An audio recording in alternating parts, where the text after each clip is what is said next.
जी, सभी को नमस्कार। सभी को नमस्कार। श्रेया, हेलो, वीडियो कुछ नहीं।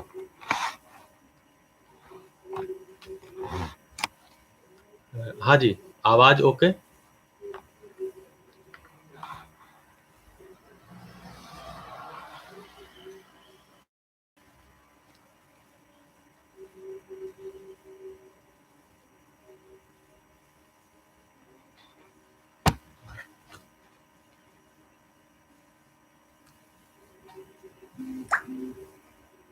हाँ जी, आवाज जा रही है।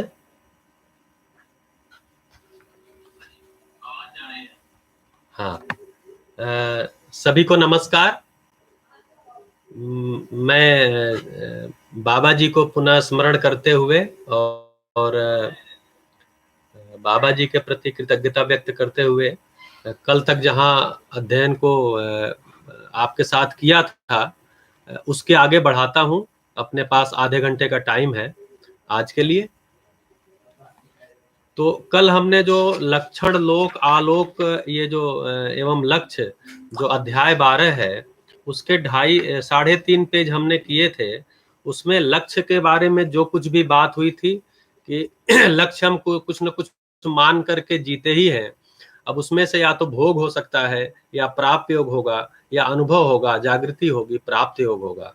उस पे कोई न कोई लक्ष्य के साथ हम होते ही हैं, और किसी न किसी को लक्ष्य मान के हम जीते ही हैं। ऐसा देखा। फिर सामाजिकता क्या है उसके बारे में थोड़ी चर्चा किया।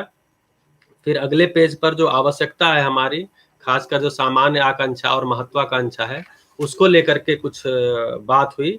और फिर कुछ न्याय और अन्याय को लेकर के थोड़ी सी चर्चा हुई। उसके आगे की जो अनुभूतियां हैं उनको पढ़ता हूं। एक तो है कि पूर्ण दर्शन लोक व्याप्त है, अपूर्ण दर्शन मानव संपर्क की सीमा तक है। इसकी 3 अनुभूतियों को मैं एक साथ पढ़ के फिर कनेक्ट करता हूं। रहस्यों का उन्मूलन करने वाले दर्शन को पूर्ण दर्शन संज्ञा है। रहस्यों का निवारण सह अस्तित्व में जागृति रूपी आध्यात्म ज्ञान, बौद्धिक ज्ञान तथा भौतिक विज्ञान के एक सूत्रात्मक अध्ययन से ही संभव है। तो इन तीनों अनुभूतियों को जोड़ते हैं तो जो पहला बोले कि पूर्ण दर्शन लोक व्याप्त है, तो पूर्ण दर्शन कह किसको रहे हैं कि रहस्यों का उन्मूलन करने वाले दर्शन को पूर्ण दर्शन कह रहे हैं।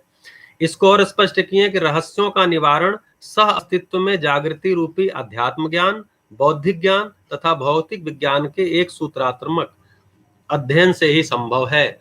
इन तीनों का एक सूत्रात्मक अध्ययन मतलब आध्यात्म ज्ञान जिसको कारणात्मक बोला, बौद्धिक ज्ञान जिसको गुणात्मक बोला, और भौतिक विज्ञान जिसको गणितात्मक बोला। इसकी पीछे भी चर्चा आई थी। इन तीनों के एक सूत्रात्मक अध्ययन से ही रहस्यों का निवारण सह अस्तित्व में हो सकता है। केवल एक पक्ष को लेकर के, केवल भौतिक विज्ञान को एक्सप्लोर करके हम रहस्यों का निवारण नहीं कर सकते, अर्थात रहस्यों का उन्मूलन नहीं कर सकते, अर्थात पूर्ण दर्शन हमें नहीं हो सकता। तो पूर्ण दर्शन के लिए आध्यात्म ज्ञान, बौद्धिक ज्ञान और भौतिक विज्ञान तीनों में एक सूत्रता, क्योंकि आवश्यकता तीनों है। गणितात्मक भी है, गुणात्मक भी है और कारणात्मक भी है।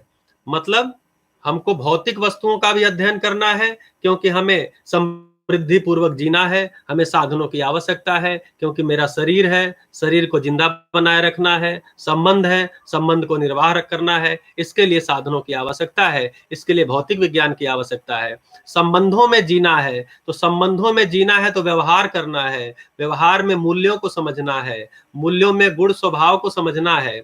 ऐसा समझने को बौद्धिक विज्ञान बोला, ऐसे कोई गुणात्मक बोला। और सत्य क्या है उसको भी समझना है क्योंकि हमारी तो यात्रा सत्य तक की है, उसको भी समझना है। जब ये तीनों सिंक्रोनाइज होंगे, एक सूत्रात्मक हो जाएंगे, तो रहस्य का उन्मूलन होगा। उसको ही पूर्ण दर्शन बोल रहे हैं, वही पूर्ण दर्शन है। और पूर्ण दर्शन लोक व्याप्त है, अपूर्ण दर्शन मानव संपर्क की सीमा तक है। तो लोक व्याप्त है, लोक तक है, जहां तक लोक है। तो पूर्ण दर्शन लोक व्याप्त है और जो अपूर्ण दर्शन है वो मानव संपर्क की सीमा तक है, जहां तक हमारा संपर्क है वहां तक ही हमारा हम देख पाते हैं, उसको अपूर्ण दर्शन बोला। और जब तीनों ही दृष्टियों से देख पाते हैं, सत्य क्या है, सह-अस्तित्व सत्य है, रहस्य क्या है, रहस्य कुछ भी नहीं है, सब कुछ नियम से है, पूरा जो अस्तित्व है नियम से है, नियम पूर्वक है। तो नियम, नियंत्रण, संतुलन, न्याय, धर्म, सत्य, इसको पीछे भी चर्चा किया, आगे भी चर्चा करेंगे। ये सारे को जब हम एक सूत्रात्मक विधि से अध्ययन करते हैं तो पूर्ण दर्शन होता है, ऐसा इन 3 अनुभूतियों में कहा गया है। आगे देखते हैं, तो लोक के प्रति अनासक्त मानवों ने ही ज्ञानानुभव किया है। ऐसे अनुभूत व्यक्तियों में व्यवहारिक संतुलन एवं वैचारिक समाधान सहज ही रहता है। लोक के प्रति अनासक्त मानवों ने, यानी लोक है, लोक भी जो है वो एक सच्चाई के रूप में है, इकाई के रूप में है, भौतिक विज्ञान है, लेकिन वो पूरा नहीं है। उसमें ही हम आसक्त हो जाते हैं तो हम फिर विषयासक्त हो जाते हैं, फिर हम भोग को ही प्राथमिकता में ला देते हैं। और ऐसे जो इनसे अनासक्त हुआ, अभी जो अनासक्त हुआ, उसने ही ज्ञान अनुभव किया, ज्ञान का अनुभव किया। ज्ञान हम व्यापक को भी बोलते हैं, सह-अस्तित्व को बोलते हैं, तो सह-अस्तित्व में अनुभव हुआ। और ऐसे अनुभूत व्यक्तियों में व्यवहारिक संतुलन और वैचारिक समाधान सहज रहता है। क्योंकि वैचारिक समाधान हुआ है इसलिए व्यवहारिक संतुलन रहता है। विचार में अगर समाधान है, विचार अनुभव मूलक है, विचार बोधपूर्वक है, तो व्यवहार तृप्तिदायक होता है, मेरे लिए भी, दूसरे के लिए भी। ऐसे व्यवहार को व्यवहार संतुलन बोलते हैं। ये चूंकि विचार से आ रहा है तो विचार में समाधान होता है, तो व्यवहार में संतुलन होता है। ऐसे अनुभूत व्यक्तियों में होता है जो कि लोक के प्रति अनासक्त है। अब अनासक्ति को भी पहचानते हैं, नीचे की अनुभूति में बता रहे हैं बाबा जी कि इच्छा की अपेक्षा में संवेदन क्रिया अल्प है। यानी जितनी इच्छा होती है उसके तुलना में देखें तो जो संवेदना है, शरीर की इंद्रियों की संवेदना, वो काफी अल्प है, बहुत कम है। इच्छा शक्ति अधिक से अधिक क्रिया में व्यस्त है, अधिक से अधिक क्रिया में व्यस्त है। अनुपात से अधिक शक्ति नियोजन अपव्यय है, यह अपव्यय ही आसक्ति है। इसका निरोध तथा नियंत्रण ही अनासक्ति है। तो जो चीज अल्प है उसमें ही हम शक्ति का नियोजन कर रहे हैं, बड़ी शक्ति का नियोजन अल्प के लिए कर रहे हैं, यही अपव्यय है। इच्छा एक बड़ी शक्ति है, उसका सारा का सारा नियोजन हम संवेदन क्रिया में कर रहे हैं, यही अपव्यय है, यही आसक्ति है। इसका निरोध तथा नियंत्रण ही अनासक्ति है। तो ऐसी अनासक्ति होने पर ज्ञानानुभव होता है। अगर हम विषयासक्त हैं, ऐसे जो अपनी संवेदन क्रिया है उसमें ही अपनी इच्छाओं का, इच्छा शक्ति का नियोजन करते हैं, तो हम अनासक्त नहीं हो सकते, फिर हम आसक्त होते हैं। ऐसे में हमको ज्ञानानुभव की संभावना नहीं होती। अनासक्त होने पर ही ज्ञानानुभव की संभावना होती है, और ज्ञानानुभव संपन्न व्यक्ति ही सभी के लिए प्रेरणा स्रोत है।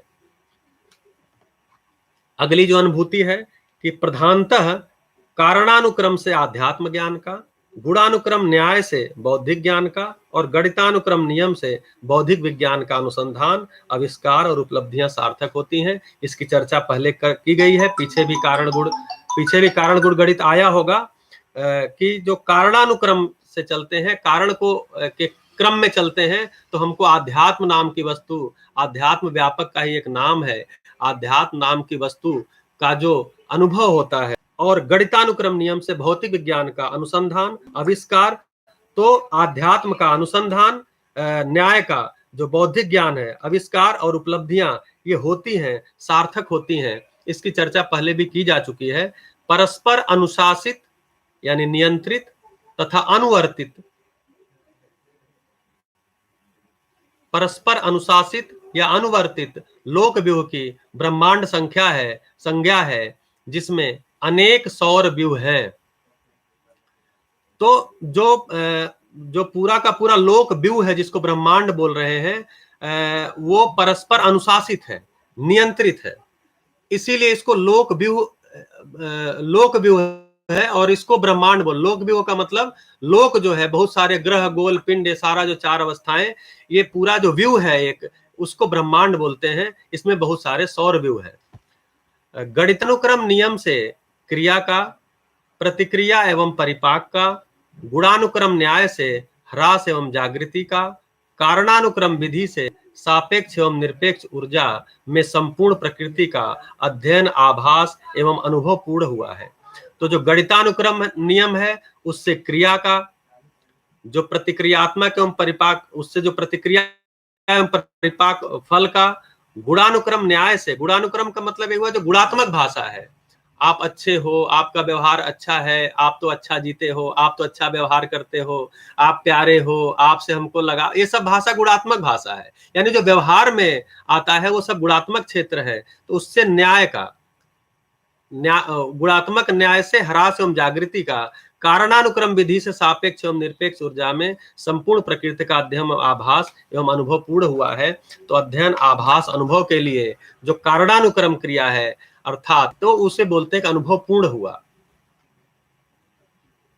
निरपेक्षता के बिना व्यापकता सिद्ध नहीं है, क्योंकि सापेक्ष मात्र ससीम है। तो जो व्यापकता है वो निरपेक्षता के बिना सिद्ध नहीं है, क्योंकि जो भी सापेक्ष शक्तियां हैं एक सीमा में है। तो जो सीमित, जो कुछ भी सापेक्ष क्रिया है, सापेक्ष शक्तियां हैं, उनकी एक अवधि है, उनकी एक सीमा है। तो कोई ना कोई निरपेक्ष है जिसकी सीमा नहीं है, जिसकी कोई अवधि नहीं है, जो नित्य है, तो उसको पहचान में आते हैं तो व्यापकता सिद्ध होती है। तो निरपेक्षता के बिना व्यापकता सिद्ध नहीं है, क्योंकि कोई चीज व्यापक है इसका मतलब निरपेक्ष है। अगर वो सापेक्ष है तो फिर व्यापक नहीं है, क्योंकि वो ससीम है, वो अवधि में है, एक सीमा में है। इसीलिए व्यापक ही ज्ञान, ज्ञान में अनुभव ही समझ है। तो व्यापक को ज्ञान भी एक नाम दिया है, क्योंकि जिसको हम ज्ञान बोलते हैं, तो हम नियम को ज्ञान बोलते हैं, हम न्याय को ज्ञान बोलते हैं, और ये सारे के सारे जो, जिसको भी हम ज्ञान बोलते हैं, समझ बोलते हैं, वो एक अरूपात्मक है। तो अरूपात्मक सत्ता भी है, इसलिए व्यापक का एक नाम ज्ञान भी है। तो व्यापक ही ज्ञान, ज्ञान में अनुभव ही समझ, समझ ही ज्ञान, विवेक विज्ञान के रूप में प्रमाण है। ज्ञान ही नियम, नियम ही नियंत्रण, नियंत्रण ही संतुलन, संतुलन पूर्वक जीना ही मानव में न्याय, सार्वभौम व्यवस्था में न्याय पूर्वक जीना ही धर्म अर्थात समाधान, सह अस्तित्व में अनुभव ही धर्म और सत्य है, निरपेक्ष सत्ता में नियम पूर्ण ज्ञान की अभिव्यक्ति नित्य वर्तमान है। तो जैसा ये बाबा जी का जो ये लिखने का क्रम है, एक जो फ्लो लिखते हैं, एक जो पूरा साइक्लिक, उस रूप में इसको कहे कि व्यापक ही ज्ञान, ज्ञान में अनुभव ही समझ। तो ज्ञान में अनुभव अर्थात व्यापक में अनुभव ही समझ है, अर्थात व्यापक में अनुभव होना ही ज्ञान, विवेक, विज्ञान संपन्नता है। तो समझ को ही फिर आगे ज्ञान, विवेक, विज्ञान के रूप में प्रमाण है, क्योंकि पूरी समझ को क्या बोलते हैं कि ज्ञान है, विवेक है, विज्ञान है, अर्थात क्या है, क्यों है, कैसे है, ये पूरे के पूरे को समझ बोलते हैं। और यही चीज, यही नियम भी है। नियम का आशय पीछे चर्चा में आया होगा कि कोई भी घटना, कोई भी जो कुछ भी हमको दिख रहा है वो नियम है। जैसे आम के झाड़ को हम देखते हैं, तो आम का जो पौधा है, आम का जो पेड़ है, उसमें एक निश्चित समय पे फूल आता है, उसके फूल के कुछ समय तक रहने पर एक निश्चित अवधि के बाद उसमें फल आता है, ऐसे करके उसके आम के फल के आने की भी एक निश्चित अवधि के बाद फिर वो गिर जाता है पक करके। तो ये पूरा का पूरा नियम हम पहचानते हैं, और फिर उसको, वो हमारे लिए ही आया है, मतलब वो प्रकृति में उपलब्ध है, हम उसका उपयोग कर पाते हैं, हमने उसमें अपने पोषण को पहचाना हुआ है। तो आम के एक पौधे को स्थूल उदाहरण देखते हैं। तो आम के एक पौधे में, पौधे के उगने का जब हम लगाते हैं तो उसके एक निश्चित समय के बाद उसमें फूल आता है, फिर फूल आने के निश्चित समय के बाद, ये सब नियम है। और ये सारे नियम की निश्चितता है, निश्चितता का ही नियंत्रण है। ऐसा नहीं होता है कि इस साल आम का फूल गर्मी में आया तो अगली साल ठंडी में आ जाएगा, ऐसा नहीं होता। हर साल वो एक समय पर ही आता है। तो यही नियंत्रण है। और ऐसा आम जो है, आम का पौधा नियम नियंत्रण पूर्वक एक बड़ी व्यवस्था में भागीदार भी है। जैसे अपने को देखें तो हमारे पोषण के लिए भी उपलब्ध है, और हम उसके लिए कार्बन डाइऑक्साइड के रूप में उपलब्ध है जो उसको पचाता है, तो एक तरह से पूरक भी है। तो जो बड़ी व्यवस्था में भागीदारी भी करता है, यही संतुलन है। ऐसा ही संतुलन, इसको हम संतुलन बोलते हैं। तो नियम नियंत्रण संतुलन की जो पीछे काफी तात्विक चर्चा हुई होगी, उसका मैं एक स्थूल उदाहरण लेकर के यहाँ पर रखा कि संतुलन पूर्वक जीना ही मानव में न्याय। अब मानव अगर संतुलन पूर्वक जिएगा, जैसे पेड़ पौधा संतुलन पूर्वक जिएगा तो क्या होगा? कि वो निश्चित समय पे फल आएगा, निश्चित समय पे फूल आएगा, निश्चित अवधि तक वो रहेगा, निश्चित समय पे गेहूं हम लगाते हैं, निश्चित समय में उसमें दाने आ जाते हैं, निश्चित समय पे वो फिर पक जाता है, फिर निश्चित समय पे हम काट करके उसको उपयोग कर लेते हैं। तो ये हम बोलते हैं संतुलन है। अब हमने लगाया बीज और उगा ही नहीं, उगा तो उसमें दाने नहीं आए, दाने आए तो पता चला दाने में तो पतले हो गए, मतलब वो सारा का सारा तो हम बोलते हैं संतुलन नहीं है। तो अगर संतुलन है तो उसको हम पहचानते हैं। तो मानव में अगर संतुलन होगा तो उसको कैसे पहचानेंगे? तो मानव में संतुलन न्याय के रूप में पहचानेंगे। एक अच्छी घटना मुझे याद आ गई है। मैं दिल्ली में जा रहा था एक मित्र के साथ, और उस समय ठंडी का समय था और प्रदूषण उस समय यहाँ पीक पर होता है। तो चर्चा कर रहे थे कि भैया ये प्रदूषण कैसे यहाँ का खत्म होगा। तो हमने कहा भैया मुश्किल है, कैसे दिल्ली में प्रदूषण खत्म होगा? बोले अरे क्यों नहीं खत्म होगा? हमने कहा भैया आप अस्तित्व का डिजाइन देखो, अस्तित्व में एक निश्चित अनुपात में सब कुछ है।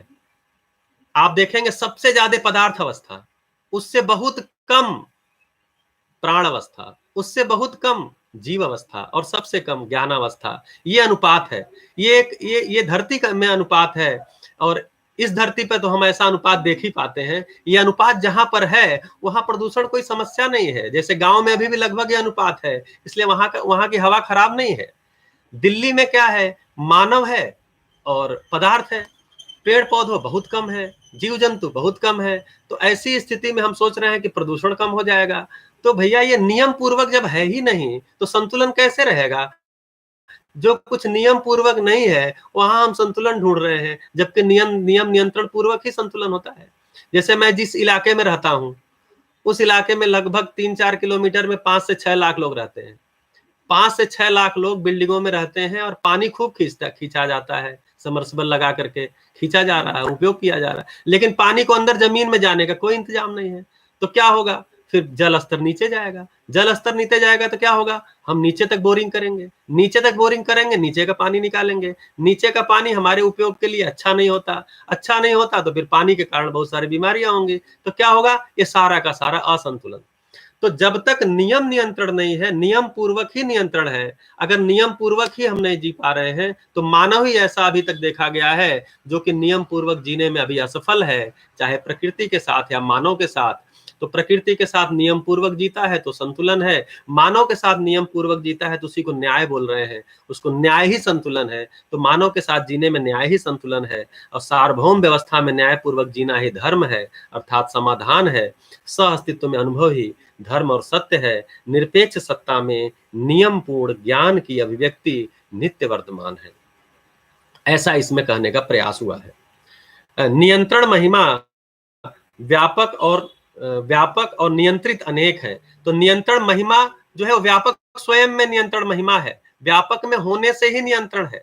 व्यापक करता है ऐसा नहीं है, व्यापक में होने मात्र से नियंत्रण है। तो नियंत्रण महिमा को हम व्यापक बोल रहे हैं, और उसमें नियंत्रित अनेक है, अनेक इकाइयां हैं। जो नियंत्रित है वह इकाई है, यही क्रिया है। क्रियाएं अनंत हैं तथा समस्त क्रियाएं सत्ता में ही ओतप्रोत व नियंत्रित हैं, जिससे हर इकाई सक्त है, अर्थात सत्ता में ही हर इकाई को शक्ति प्राप्त है। तो सत्ता में डूबे भीगे घिरे होने के कारण ही हर इकाई को शक्ति प्राप्त है, शक्त है। शक्त है का मतलब शक्ति प्राप्त है।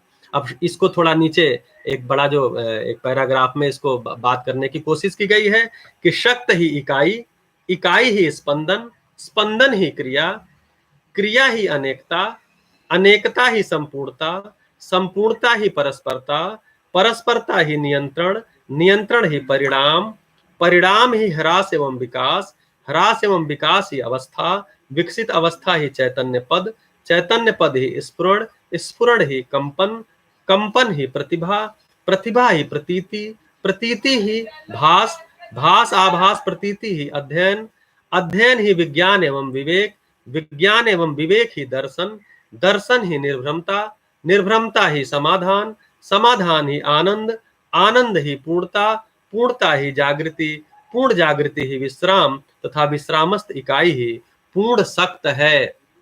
तो जो विश्रामस्थ इकाई है वही पूर्ण सक्त है। तो इसको देखेंगे कि इकाई है तो सक्त इकाई है, इकाई में स्पंदन है, स्पंदन को हम क्रिया के रूप में पहचानते हैं, क्रिया ही अनेकता है, अलग अलग तरह की क्रियाओं के रूप में हम अनेकता को पहचानते हैं और सब मिलाकर के एक संपूर्णता को पहचानते हैं। संपूर्णता ही परस्परता है, तो संपूर्णता में ही हम परस्परता को पहचानते हैं।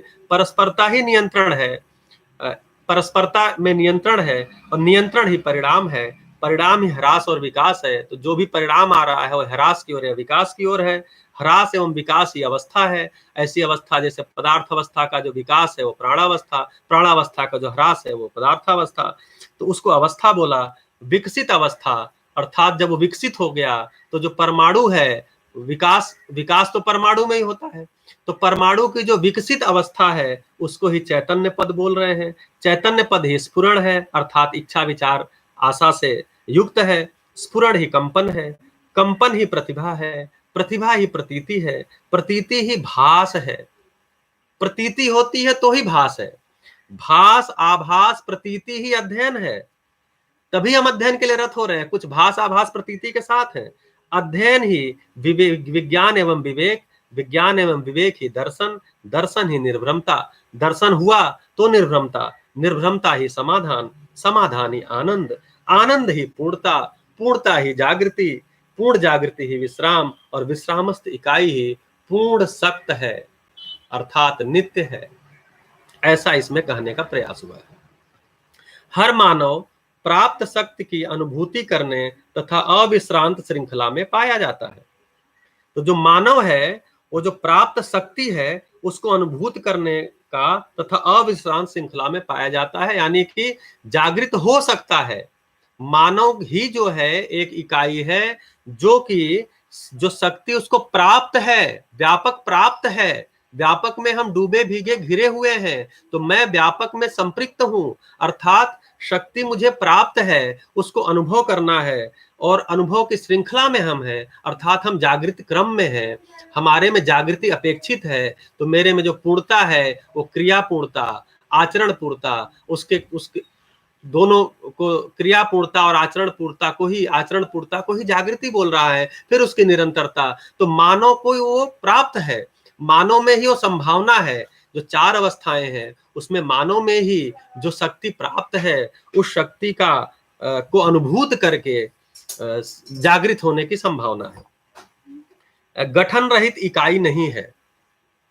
हर गठन में कई अंशों या अंगों एवं इकाइयों को पाया जाना अनिवार्य है। तो जो भी इकाई है वो किसी न किसी गठन में ही है।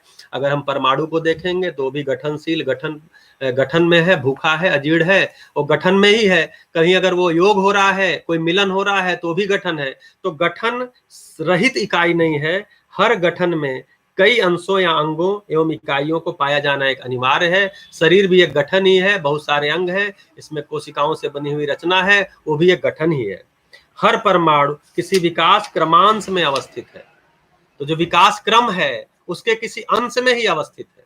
जो विकास क्रम है अर्थात जो परमाणु में जो विकास होना है, जिसको हम चैतन्य पद में जाना बोलते हैं, उसके किसी अंश में ही अवस्थित है। इसको अगले भी अनुभूति में इस बात को और स्पष्ट किया गया है कि हर विकास क्रमांश में स्थित परमाणु के मध्यांश में मध्यस्थ क्रिया होती है, जो मध्यस्थ होने के कारण अन्य अंशों से अधिक सख्त है, अन्य अंशों को संतुलित किया रहता है। मध्यांश मध्यस्थ क्रिया है, जबकि आश्रितांश सम या विषम क्रिया है। इसकी चर्चा परसों अजय जैन भैया ने बहुत ही अच्छे से, बहुत बढ़िया से किया है। तो इसका और स्पष्टीकरण लेने के लिए हम उस वीडियो को दोबारा देख सकते हैं। मानव को पूर्ण पद या पूर्ण जागृति या पूर्ण विश्राम पाने का अवसर है। यह अवसर मानव के पास है क्योंकि वो चैतन्य इकाई है। चैतन्य इकाई है जो शरीर को चला रहा है, और जो शरीर है वो भी एक सबसे एफिशिएंट डिजाइन है। जो मानव शरीर है वो सबसे एफिशिएंट डिजाइन है, और जीवन जो इसको चला रहा है वो चैतन्य इकाई है। तो चैतन्य इकाई इतने अच्छे डिजाइन वाले शरीर को चलाते हुए जागृति को, पूर्ण जागृति को, अर्थात जागृति को, पूर्ण जागृति को अर्थात पूर्ण विश्राम पा सकता है। मानव के पास ही अवसर है, इसीलिए समस्त प्रयास भी है। ये जब पता चल जाता है तो इसके प्रयास में लग जाता है। अब पता चलने के बाद भी प्रयास में नहीं लग रहा है तो कोई न कोई उसकी या तो परिस्थितियां हैं, या कोई आलस्य है, या उसको शंका है तो शंका है, आलस्य है, कोई परिस्थितियां का उदाहरण दे करके बोलता है अभी नहीं ऐसा कर सकता। जैसे मेरे बहुत सारे परिवारी सदस्य हैं, बहुत सारे मित्र हैं जो बहुत सारे साधन सुविधा और बहुत सारे धन के संग्रह में लगे हुए हैं। मैं जब उनको प्रस्ताव ऐसा देता हूं कि ये ऐसा ऐसा है और मानव ऐसा चाहता है, आप भी एक बार सुनो, तो बोलते आप जो बोलते हैं उसमें हमको शंका नहीं है, ये बात बहुत अच्छी है, लेकिन क्या है कि मैं जो एक अंपायर खड़ा कर दिया हूं, मैं जो बहुत सारा ऐसा एक रूप पद धन बल में जो लगा हुआ हूं, अब इसको संभालने में लगता है मेरी जिंदगी जाएगी, तो आप कर रहे हो अच्छा है, आपको शुभकामना। तो ऐसी परिस्थितियों का उदाहरण दे देते हैं। तो अवसर सभी के लिए है। अब हमारे पास क्या है, हम या तो ऐसे प्रयास में लग सकते हैं या नहीं लग सकते हैं, हमारी मौज है। तो ज्ञानावस्था की निर्भ्रांत इकाई पूर्ण जागृत, भ्रांता भ्रांत इकाई पूर्ण जागृति की प्रमाणित करने के अति निकट और भ्रांत इकाई निकट है। तो जैसा हम जानते हैं कि एक निर्भ्रांत इकाई है, मतलब जो पूर्ण जागृत जिसको बोलते हैं, यानी समाधान संपन्न हो गया, ज्ञान विवेक विज्ञान संपन्न हो गया, तो उसको निर्भ्रांत इकाई बोलते हैं। और जो भ्रांता भ्रांत इकाई है कि समझ में आने के बाद गलतियों की समीक्षा कर सकता है, कर रहा है, गलतियों को पहचान ले रहा है, कम से कम इतना कर लिया है कि गलतियों को पहचान ले रहा है, तो उसको भ्रांता भ्रांत इकाई बोलते हैं। तो वो जागृति को प्रमाणित करने के अति निकट पहुंच रहा है। लेकिन जो भ्रांत इकाई है, जो अभी गलतियों को भी नहीं पहचान सकता है, वो भी निकट ही है, मतलब जागृति उसके लिए भी है। तो जागृति तो निश्चित है, जैसा कि पीछे बाबा जी ने दर्शन में बोला है कि जागृति निश्चित है। तो जागृति निश्चित है, तो या तो फिर हम किसी न किसी जगह पर हैं, या तो भ्रांत पद में हैं, या भ्रांत हैं, या तो भ्रांता भ्रांत हैं, और निर्भ्रांत के लिए हमारे में प्यास बनी हुई है। इसका प्रमाण भी है कि हम हर चीज को समझना ही चाहते हैं, हम शंका में रहना नहीं चाहते हैं, हम किसी भी अज्ञानता में रहना नहीं चाहते हैं, एक छोटी छोटी चीज को भी प्रश्न करके पूछ लिया करते हैं। इसका मतलब निर्भ्रांत होना चाहते ही है। अब यह है कि हमारा ध्यान कहाँ है। तो अगर हम भ्रांत इकाई है, तो इसका मतलब है कि जागृत तो हम भी हो सकते हैं, लेकिन अभी हमारा ध्यान नहीं जा रहा, हम गलतियों को भी नहीं पहचान पा रहे। अगर हम भ्रांता भ्रांत इकाई है, तो हम कम से कम गलतियों को पहचान ले रहे हैं, तो हमारे में ज्यादा संभावना बन गई है। निर्भ्रांत है तो जागृत है, जैसा कि हमने बाबा जी को देखा है।